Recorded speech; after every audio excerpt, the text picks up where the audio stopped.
All right, just wrapped up this episode with Ricky, who owns the brand Oceans and is also a graphic designer. This episode has a more of a focus on graphic design as opposed to him running his brand, but we do kind of jump back and forth throughout. So if you're interested in learning or listening to people talk about how they run their own brand, what their goals are, and things like that, or graphic design, this is definitely a good episode for you.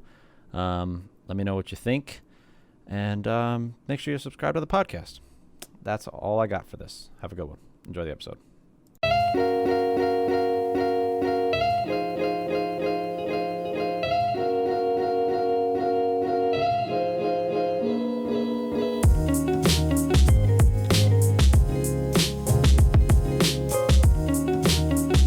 Hello and welcome to episode number 35 of the After Hours podcast. Here with me today I have freelance graphic designer and owner of Oceans, Ricky Guzman. Thanks for coming on, dude. Hey, appreciate you having me, man. Thank you. I guess we could jump right into it here with the intro of what you do as a designer, and a little bit about Oceans. Obviously, we'll deep dive into them as the episode goes on, but always a good place to start is there. Yeah, of course. So, I basically started graphic design back when I was like 16 years old. I started looking at people on YouTube, and I noticed that a lot of my favorite content creators, I just had really cool looking backgrounds and designs. So I got into it, looked it up. How do you create YouTube banners? And I'd watch speed arts and stuff like that. So I was always kind of tied with the gaming community side of stuff. And, from just learned experience, you figure out things. And now I work with some of the people that I, used to look up to, some of the people that are huge figureheads in the esports community today. And with regard to Oceans, that's something that seeing them fulfill their own goals with their own organizations, I always thought might as well just try to do something similar to that, and that's where I came up with Oceans. I always liked the name, so I thought that was pretty cool. I got an original @ for it on Twitter, and my friend helped me get that, so I was really happy. Yeah, that's a pretty cool @ to have. It's like one of those ones that I wouldn't necessarily have thought of, but when I saw it the first time, I was like, oh wow, like props to him for getting that @ That's pretty cool. Did you have to do any like finagling for that, or was it just like it was just open? It depends what you define as finagle, to be honest. I mean, So yes. yeah, there you go. So back in 2015, I don't know if you were familiar with StarNet Eclipse, the whole game Yeah. fiasco that happened. Hmm. So I had some issues with that, and because I actually donated some money to it, and now I was like, oh yeah, I'm into the hype train or whatever. So I donated into StarNet Eclipse, and the I guess the developer at the time, Jefferson Prince, he kind of emailed everybody back, trying to make things right. He said, hey, if you need your money back, I'll refund it to you and stuff like that. So I was one of the people that was like, yeah, sure, I want my money back because there's no game. So I ended up speaking to him directly, and eventually just figuring out that he was still trying to pursue his goal of creating this game, still to this day, working with people and investors to get that going. And he became a real genuine person to speak with. He became a friend. I consider him a good friend today. And I helped him with certain intellectual property research because I'm a paralegal also Okay. in my day job. Yeah. So I looked up a lot of stuff for him legally online, and I was like, hey, these people have these similar marks. You may want to consider trademarking yours, stuff like that. So, we built that friendship from there. And then he was able to, I guess, kind of finesse his way to get the original @ Oceans Ah. for me because he knew I wanted to start the esports organization. And I was like, wow, that's awesome. That's just really cool. It just solidified our friendship even more. And I consider him a great friend despite all this. I guess the controversy around his name and everything like that. The guy's a good person, so he helped me get that name, and he did tell me some methods that people use today to get original ads and stuff. But this one, I would say it's a little bit more on the safer side as opposed to the more, I guess, iffy means. Yeah. So I'm good with it, I think. Cool. For now. Well, that's awesome. That's a interesting story. Did not expect Yeah, that to be the way. yeah, So yeah. So interesting connection to have too. That's pretty cool. thank you. Cool. So to bring it back to the graphic design side of things, Hmm. I know you got into it a little bit, but I want to get a little bit deeper into what made you start graphic design and from what Hmm. from the way you described it, it sounded like you're entirely self-taught, or for the most part self-taught. Yeah. So let's talk through a little bit about that. What was the first, if you remember, the first spark that made you download and open up Photoshop or whatever program you started first on? Yeah, so I was a huge fan of Optic, like the sniping stuff that came out. They would come out with sniping montages and stuff. And I would always go and watch Hex's videos or Optic Nation's videos. And I remember when Predator was like a really huge, like I guess one of their social personalities or whatever you want to call it, one of the best members or most popular members at the time of Optic. And I checked out his channel, and they were pushing this guy's branding big time. Like they had the Predator, from Aliens versus Predator up on there. They had Mm-hmm. really dope graphics, 3D, all this stuff. And I was like, man, that's crazy. That looks insane. I want to be able to do that. I want to make that. I want to make a design for myself that looks like that. And that's how I looked up how to make YouTube banners, how to make designs, and I would see that there's this entire community of just kids doing speed arts and like other people doing tutorials and stuff.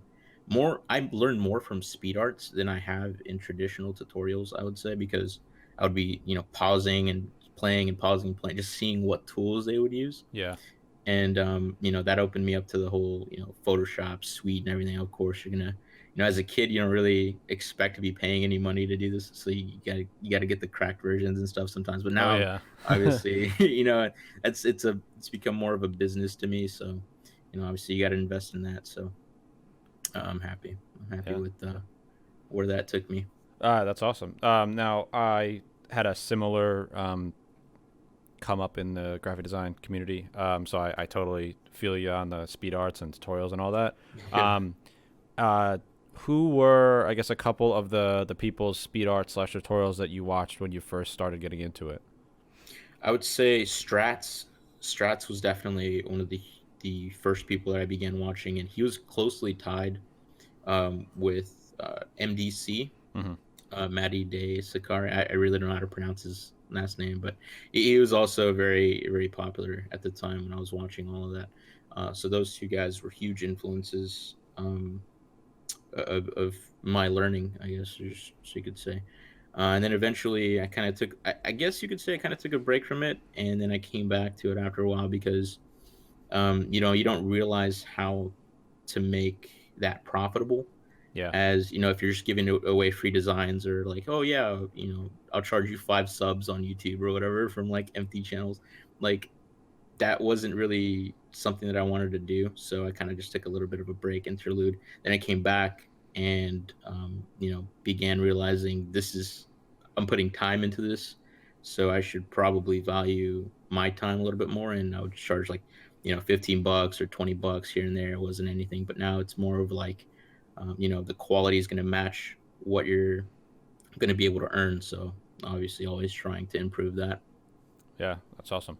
Now, from the, I guess, the freelance side of things, how do Mhm. you, what kind of method do you use to acquire new clientele? Is it strictly word of mouth right now for you? Do you do any outreach? Are you like, um, you know, what's the word I'm looking for? Trolling through like whatever forums that there are, looking for people that are in need of work or whatever. What does that look like?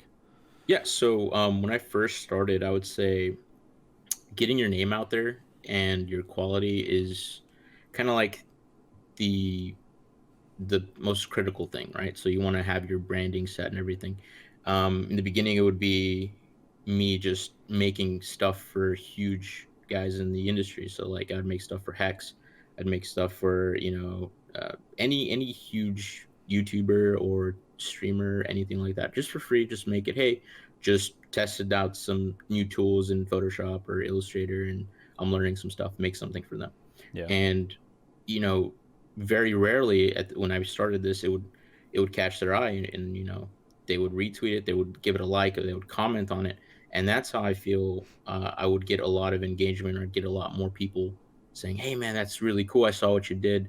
That fan art was really dope, man. How can I get some of that stuff?"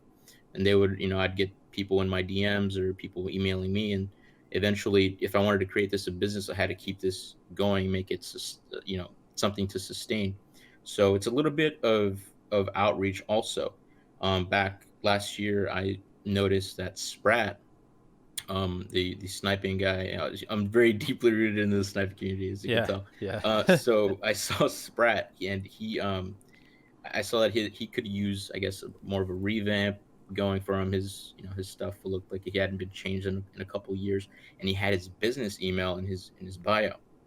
So what I did, obviously I just took the email, took some initiative, and I emailed him from my account, and I said, hey, I gave him this 2 3 long paragraph saying, just, hey, how's it going? My name is, Ricky. I go, by the alias Scream or whatever on Twitter. I've worked with some notable individuals in the past. I noticed that you could use an update. If you need anything, feel free to reach out. Here's my portfolio. I'd be happy to work with you. Here's some examples of what I can do for you.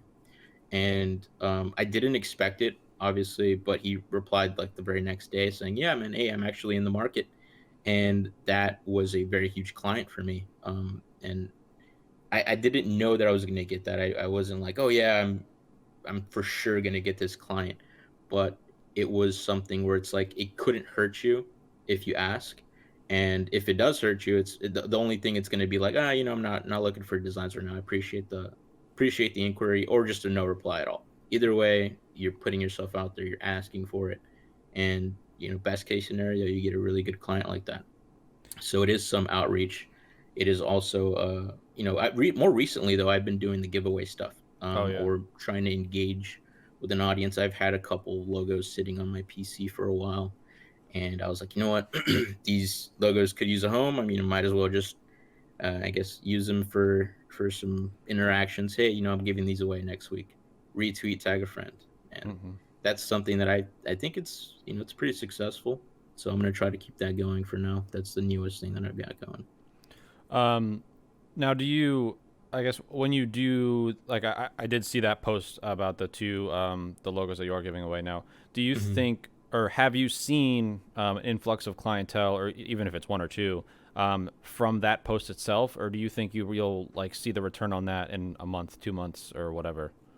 I've seen it in the form of people wanting to purchase those outright, Okay. but the way that I see it as, hey, I've already committed these two logos to this giveaway. They no Yeah. longer belong to me. They belong to whoever is going to get them next week. Yeah. Yeah. And that's what I explained to, about two or three other people in my DMs. However, I guess one of them even came back and said, I respect that. That makes sense that you're seeing it that way. Um, that integrity is going to speak, volumes to people later on down the line. So I might see a return, um, of them later, like you said, a month from now, 2 months from now. But I did get a client actually more recently with regard to, a branding. So, as I can't really speak to if that was the post that got him to message me, or if Hmm. it was something they've seen down, like maybe like a month ago or 2 months ago. Yeah. Um, Yeah. That makes sense. but yeah. Now, Hmm. you so obviously you worked with Sprat. You did work with him, right? There wasn't just that initial Yeah. conversation. Okay. No, yeah, definitely. I did work with him, did his So branding. I do. I want to talk through this a little bit, and obviously getting into exact numbers is I totally respect avoiding it, but Mhm. um, as so not never making it super far with freelance graphic design. I was a Twitter header guy. That was pretty much it for me. Um, Mhm. but when you work with a guy like Sprat, how do you differentiate? What you're gonna charge a client of that size versus some not large fan base client who's just looking to get themselves started. Do you offer the exact same service at the exact same cost, Mhm. or are you looking to you know expect more time to go into a design with Sprat because there's going to be a lot more back and forth, whereas you could probably do something more on the simple side. Simple is probably not the right word, but I'm sure you're picking up what Mhm. I'm putting down. Gotcha. So how do you Yeah. differentiate, costs there or what you charge? So, from my experience, I've had to bundle a lot of things for bigger clients. Okay. If they want branding and a stream package and a revamp, or like, social media headers and stuff like that, I kind of put it all into one package, and I, give it to them that way. I say this is going to be, in the $400, $500 range, that I can, offer all these things. It's still cheap, in my opinion, to do it that way for them, because at the end of the day, they're just like, I want something that's solid, I'm not looking to spend $1,000, $2,000. You may have those types of clientele, Mm-hmm. and I've seen people, shell out that amount of money, but it's more of finding the balance to where they're going to be able to give you that recurring, I guess, that recurring amount. So they come back to you later on Yeah, for yeah. another project is what I'm trying to get at. More so for the client, the more typical, I guess you could say run of the mill, not run of the mill, but guy just barely coming up in streaming. They're gonna obviously have a little bit lower of a budget. That way, instead of doing the entire bundles, I kind of separate things out, and I do accept more of like, oh, you got a deposit, you could do a deposit, and then you could pay me back, or you do installments Mm-hmm. later on down the line. And more getting back to separating the bundles. So some of them just want the face cam, some of them just want info bars or the screens. I separated all of that out. I actually had to calculate this out and be like, okay, so the cost of a stream package is this at the divide. Okay, so I have 3 or 4 different things going into this. Let me see how much I can make each of these individually, and then I kind of round it down just so to the nearest, flat rate dollar amount, so that the typical, I guess you could say, streamer, starting out streamer, can afford my pricing, as well as give them that option to, do installments. Yeah. Yeah, that makes sense. I think that's a good way to do it. Yeah. Obviously, I haven't put too much thought into what that looks like, so that's definitely interesting to me. Yeah. Now, to I guess I bring it back a little bit to how you mentioned doing design work for somebody who has a pretty big audience, whether it's Mhm. free or not free. You're testing out a new tool or something. I know you did a header or YouTube banner or something. I think it was a Mhm. Twitter header for Crim6. Yeah. I want to say it was almost a year ago, maybe 6 months ago or Um, something like that.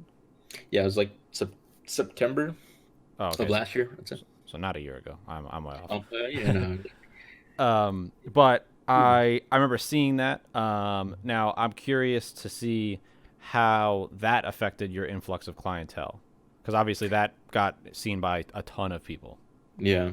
That actually, I would say that I got a good amount of people inquiring about that. Yeah. Um, I honestly, I made a speed art of it and everything, and at the end of it, I'm in a chat and I'm in a call much like this one, and with a friend, with a designer friend of mine, he's like, "Oh, that's gonna break 1,000 easily," and I'm like, "No way, dude, you're crazy." I didn't expect that was gonna be like a huge piece for me. Mm-hmm.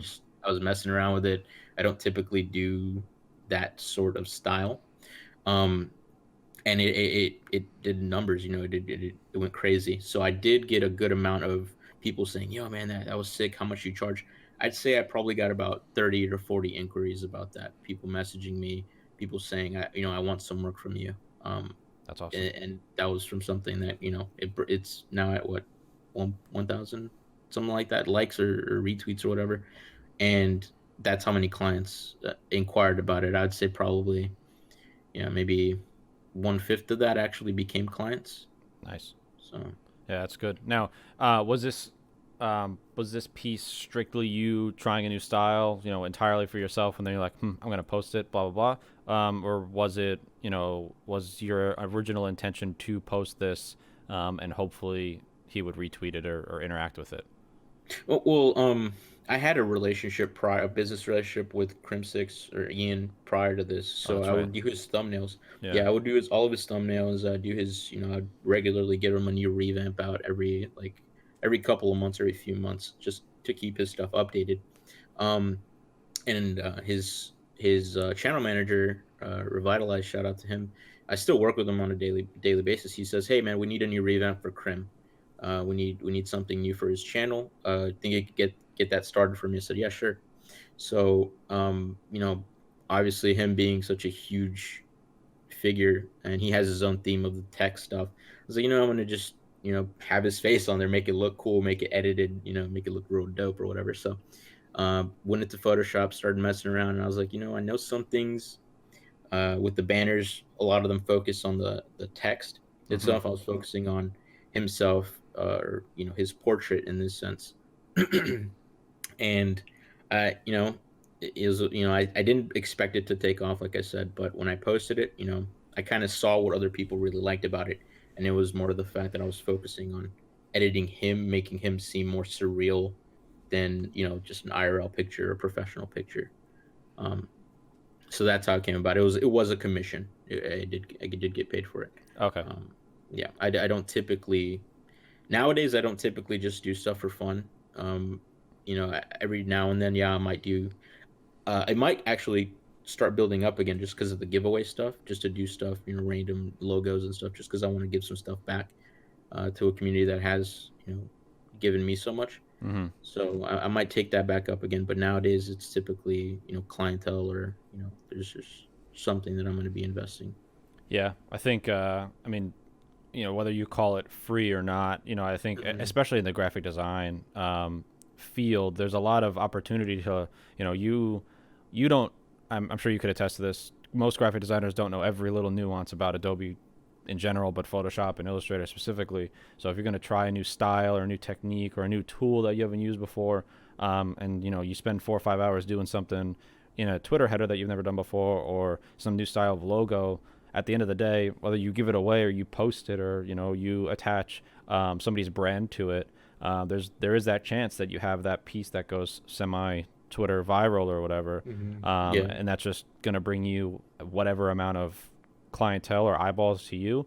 That literally the time spent is you practicing. So you're getting your there's a potential that you're going to get your name out there really big, and at the same Hmm. time you're learning a new skill, which I think is super super important. And people always talk about I don't work for free, I don't work for free. But I mean, if you're gonna if you're gonna practice, you might as well utilize that practice and the time that you're spending to produce Hmm. something for your own name or whatever it is. Yeah, exactly. I mean, either way, it's an investment in yourself if you Yeah. think about it. I mean, like you touched on it, you've invested all this time to learning these tools. You may as well show the next person who is considering hiring you what you can do. Mm-hmm. And that's where that comes in. The more, younger, hungry guys barely getting into this stuff, they would be the ones that, that advice would be more for them in my opinion because, Oh yeah. I developed I have my own clientele and there's a difference also. It depends on who your demographic is going to be, who you're selling to. If you're going to be selling to the kid that doesn't have the insane budget to get a full package of branding done, obviously you're going to be working towards quantity as opposed to quality. So Mm-hmm. you want to get as many things out for as many kids that can pay small increments as possible to make a good profit. But you got to hustle, you got to make it in a way that it's like kind of like a turnstile. You got to keep going, keep doing. In the same sense, if you have these higher, I guess, higher quality pieces that are going to more established individuals, you're going to want to make sure that they're not going to feel ripped off at the end of the day when you give them these project files. They're not going to be like, oh, that really wasn't worth all that money and that time that I spent. I might as well have just gone to the turnstop guy that's just shelling out these designs. I would have had it probably like in a week or two or whatever. Yeah. So, mhm. Yeah, it makes a lot of sense to me. Now, what I guess what your business on a month, call it month to month, maybe quarter to quarter basis. How Mhm. much of it is new business versus like recurring business? I'd say I probably get maybe at least 3 new clients on a monthly basis, at least 3 new ones. And recurring, that probably would take I have, like, my own policy, Mm-hmm. but so it's basically like if I've done design work for you and, if I've done design work for you, I save all the project files. Right. I have them uploaded in my own little drive on Google, or in my computer, my local PC. And if you need an edit, you need me to change a URL on something, the colors or anything like that, you come back to me and we'll get it done. It's free of charge. You've already employed me for that. And typically from that interaction and that little, thing that I offer, they they end up, wanting to get another piece made so that way that's taken care of, kind of like a lifetime, warranty type of deal where it's like, okay, Yeah. well, he does this for me now and I'm not paying him for this. If I get a social media header done from him that I didn't get before, then he's, definitely going to be able to take care of me in that light. So I would say, every few months I would get a recurring, somebody coming back and saying, yeah, I would like to get this done. Also, do you do this? Also, do you do that? Hmm. Um, so that's how you can keep um, that value in your older clients, as well as getting some new eyes when you post that what you've done for them.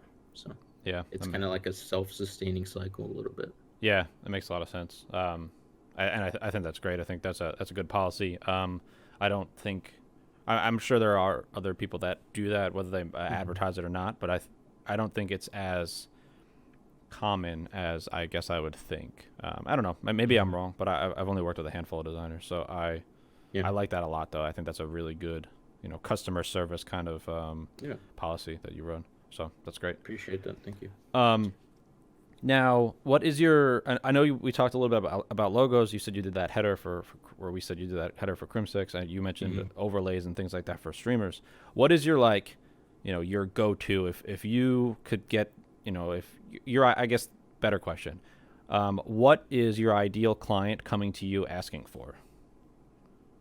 My ideal client would be asking for branding, a stream package, and very minimal motion work. Um, I hear that. Motion designing for me is somewhat of a bane of my existence, so to speak. Like, it's so frustrating because it's so new to me. Mm-hmm. Um, and I have to figure out everything. As soon as I open up Adobe After Effects, I know the basics to it, but the thing is, I'm so far. I don't want to sound like I'm so cocky with this, but I just am very comfortable with Photoshop and Illustrator to the point where it's like I know what I want to do and I can do it. On After Effects, the vision is there, but the delivery is a little bit off, and that's what's frustrating to me about it. So when somebody comes and they say, "I want a stream package, I want some branding," I'm like, "All right, cool. This is how much that's going to be." Branding to me is something that's going to be a little bit more expensive Oh yeah. because it's perpetually used. You're going to use it for everything. You're going to put it on your Twitter, your Twitch, your YouTube, your Facebook, whatever you're going to put it on, it's going to be there. That's going to be who you are. So for me, that's what I price the branding as. It's a little bit more higher than a stream package. Mm-hmm. Stream package, you could change that up. You could change the colors and stuff like that. But that's something a little bit less than the branding itself. So if somebody comes and says, "I need some new branding. I want a stream package, maybe some revamp also." Let's get that going, and then we can do that stuff. But if they don't ask for any motion work, it's rare. It's very rare because everyone wants their stuff to look like I guess what people in 100T or Phase and all these other huge companies that what they look like. They want to emulate that, but you know when you get that one guy that says I don't want any motion work, all right, I'm cool. Let me just sketch up Yeah. stuff. We're Gucci. Yeah. I So hear that's that. that's my ideal client. Yeah. Cool, cool. I kind of want to transition a little bit here into Mhm. Oceans. So I know that the brand has been around a bit. Um, Yeah. I guess up until now, or maybe not up until now, what are you looking to do in 2020 with the brand as a whole? I guess that's the best place to start for me, I think. So what I want to do is make Oceans into well, like every other team, I want to make it into something where everyone's kind of feeding off of each other in the sense of, I really like their content. I want them to be on my team, and in the same sense, I want to see them succeed. And for me to give them as much, I guess, freedom that they need to be able to say, yeah, Oceans is the place that I want to be. They treat me well. It's very hard to compete with other organizations that are offering, actual salary, actual monthly payments to their members and stuff, which is where I want to be at. But it's very difficult starting out with no investors, no budget for your streamers, nothing like that. And for my own research, a lot of them really just want to collab with other members and people that they get along with, as well as they would really like to get paid because that's something that they're putting their time into. So starting out a brand without any sponsors or investors is very difficult because you don't have that budget. But in the same token, if you do have these sponsors, these people that are, I guess, members of your team or organization have to rep those sponsors only. And if they're not happy with what they're getting, there, as opposed to, if they have a good little following, they could go to a different company, like an independent, I guess, gaming supply store is willing to pay them a little bit more than your entire team. So, why wouldn't they? That's who you're competing against. Yeah. If you're trying to do that. Sorry, I think I'm digressing a little bit. So, what I want Oceans to be is that tight knit community where we're all like, hey, hey, how's it going, man? Zach, how's it going, bro? What are you doing today? What are you working on? That type of camaraderie, that friendship, to where it's like, oh, you need me to do anything for you today? I got a little bit of free time. If you got an idea, we can just hash it out. If you need some design stuff or you need an announcement made, or that clip was hilarious, dude. I really want to post it on our channel. That's the type of environment that I want to create, and obviously, make some revenue in the form of, I guess, merchandise and stuff like that. But it's more to get the branding out there and make connections.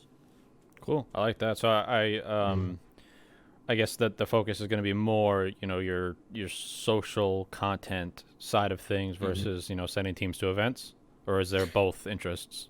Both interests. I feel as though one, if you have the social side of it, this is my theory, my own philosophy from what I've seen. The big, phase and optic.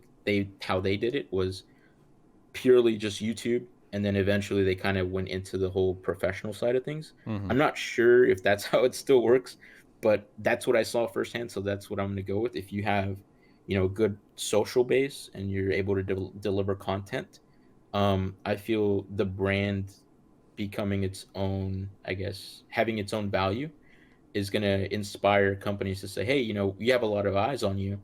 How much would it be for us to have our logo on your stuff? How much would that be? Oh, well, there's an event coming up in, wherever it's going to be. The tickets are going to be like $300. You think you could pay that for our team? So that's the way that I see that avenuing into the professional side of things, as opposed to just going to some guy that has, like, Daddy Warbucks over here has got $1 million. Hey, I'm going to be able to invest this much. I think it's a lot more realistic to um, branch out from the social side and the content side into professional gaming, as opposed to just finding this, investor that's just very bored and wants to invest in esports, which is a very it's a volatile environment because you don't know if you're going to get that return back.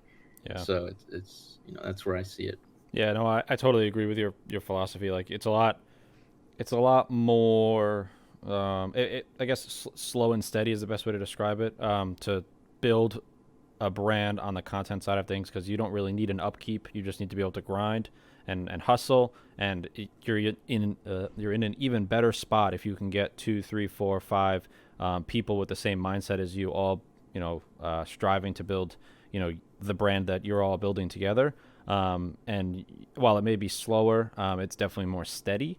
And you have more sustainability with that, as opposed to taking a risk at spending Mhm. $100,000 for whatever it is, 6 months for all hypothetical numbers here, six Yeah. months for some Gears of War team that's going to potentially be in the pro league, and then they might win an event, and then you try to grow off of that. And then there's so much more nuance to that. Like, are you making sure you're paying a videographer to be there to capture all that?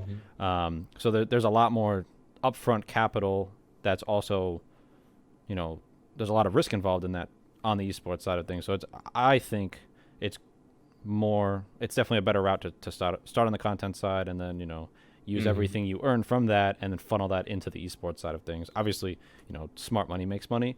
Yeah. So I Yeah, totally agree with your and I philosophy. agree. Yeah, I mean, the what you touched on was, reinvesting it, and the mindset of each member. That's also something that I neglected to mention originally when how do you want Oceans to be? Um, you have to have the people that have the same goal as you in mind. Yeah. If this person's goal is to join a different team, or to do, that's perfectly fine. However, now you're in this team, and this is the team that we're trying to grow. If you don't have the same mindset, it's going to be very difficult. Or at some point, this person is no longer going to be on the same road as you, and they're planning on going to a different route. When that time comes, you're going to need to prepare for that. You're going to be able to say, this guy was, pulling numbers, and, he's moving on to a different organization that's obviously more established than ours is. However, how were we able to capitalize on that? Did we have him at events? Did we feature him in our videos? Did, we document these things? Like you said, videographers, stuff like that.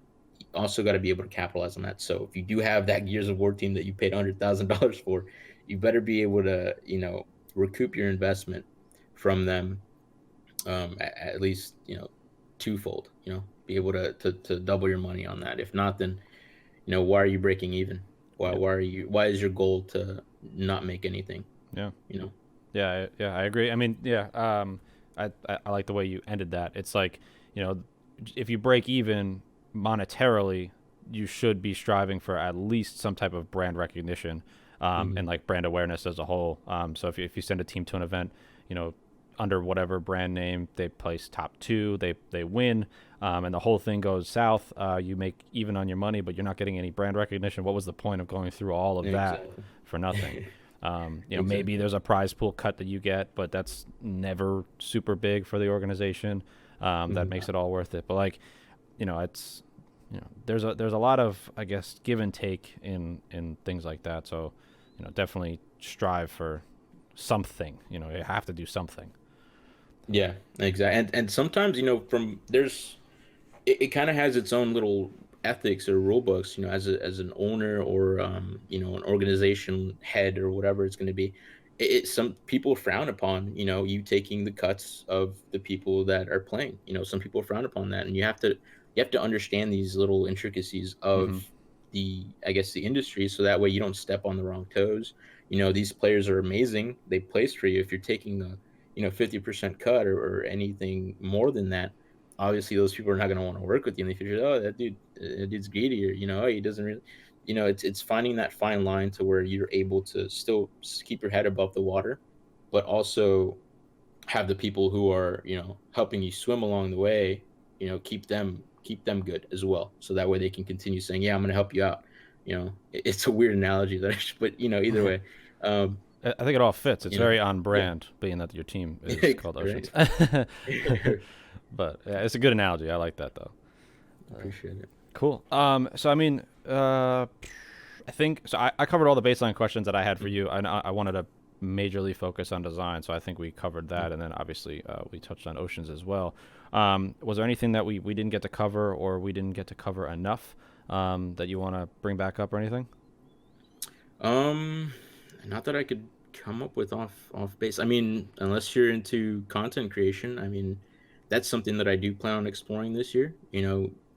I do see a lot of org owners being more of the business side of things, as opposed to, um, you know, avenuing into this, social content creator. I've seen Hastro, Mike from, Envy. I've seen him kind of, I guess, step more into that light, as opposed to being on the business. I've always seen him more as like behind the scenes, Yeah, but yeah. now seeing the new team that they formed in Dallas Empire, like, he's stepping more into that role of, I'm gonna be on camera. I'm gonna show you guys. I'm gonna give you guys a tour of the new facility. He's more like becoming the face of that, and I think that that's, in addition to being the owner and knowing the business side of things, is important, because, they're gonna connect that name with you regardless, and that's a good example of this would be, Hector Rodriguez Hex, from Optic. He built that team, and, unfortunate events had, perspired after, and, that it was acquired by a different company. Hmm. He's no longer affiliated with that team, but the name was so closely tied with him. Eventually, when he just changed the name, he still maintained a good amount of that support, Oh yeah. and even added more value to one that was, to another name that wasn't there before. So he was the value. He was that, um, the leverage, I guess. So that way, they say, we get this guy, we're good, we're fine. This is a solid investment. Um, but that's just the nature of things. If you're able to connect your own name, or your own, I guess, face to your brand, um, and have multiple people working towards the same goal as, hey, let's make some stuff, just keeping the same brand, um, being able to connect with your audience through that social medium, I guess, is very important. Yeah, no, I totally agree wholeheartedly. I think Astro is a great example. There are a lot of I guess organization owners that are leaving opportunity on the table. I think at all levels too. Like not we're not just talking like the AAA teams. Like at every level, the amateur scene, the people in general that aren't content people. It's not like it may be uncomfortable to get in front of a camera or to record yourself. Record a podcast, whatever it is. Mm-hmm. But yeah, I could totally attest to this. Once you start doing it enough and you can get comfortable with it, it just becomes a little bit more natural. And I think there are a lot of people that should and can be taking advantage of things like, any type of video content, any type of streaming, live content, audio content, writing content, whatever it is. Mm-hmm. I would implore anybody who's not currently doing that, that are trying to build either their own brand or a brand in general, to just get in front of something and put something out aside from some hot take tweet that might go viral and someone might catch you there, but like there's just so much more opportunity to speak your own message, and I think that's what everybody should be Exactly. focusing on this year. Yeah, I agree with that. But yeah, man, I mean, it's a weird. It's still a baby if you Oh think yeah. about it. Oh yeah. So it's still growing. You don't really. There's no formula to this. It's the only formula is you got to wake up, figure out what the next move is, and sometimes it's not going to be the same move that you're going to do tomorrow or the one that you did before, but it may have been the right move that day. It may not have been, but you're still figuring it out, Mm-hmm. and that's what's crazy about it. You know, figuring out how you're going to be able to make something that you love into something that's profitable. Yeah. It's very difficult, but we're all figuring it out as we go. So Yeah, it's great. I mean, being able to navigate the nuance of like you said, everything changing every however often, and what you put up today might not be good today, but it could have been good tomorrow or yesterday. I think that, I mean, that's a perfect way to describe what's going yeah, on. I mean, in esports and just I guess on the social side of the world right now, like there's a lot that just kind of socially just pops off in positive and negative ways that 6 months later may or may not have. So I think that's super interesting to understand where you're at, yeah, and what's going to trigger positive reactions or negative reactions and things like that. But being able to navigate that is going to be able to put you ahead of the next person who isn't even bothering to try. So I definitely agree. yeah, yeah. And there's plenty of competition, man. Oh So yeah. you already know the next guy's already looking at what you're gonna, where you're gonna mess up at, so they could take advantage, or stuff like that. Oh yeah. Yep. At the end of the day, if you're helping a lot of people, those people may be your rivals, maybe your competitors. You can have friendly rivalries that are gonna cause both of you to grow or multiple people to grow.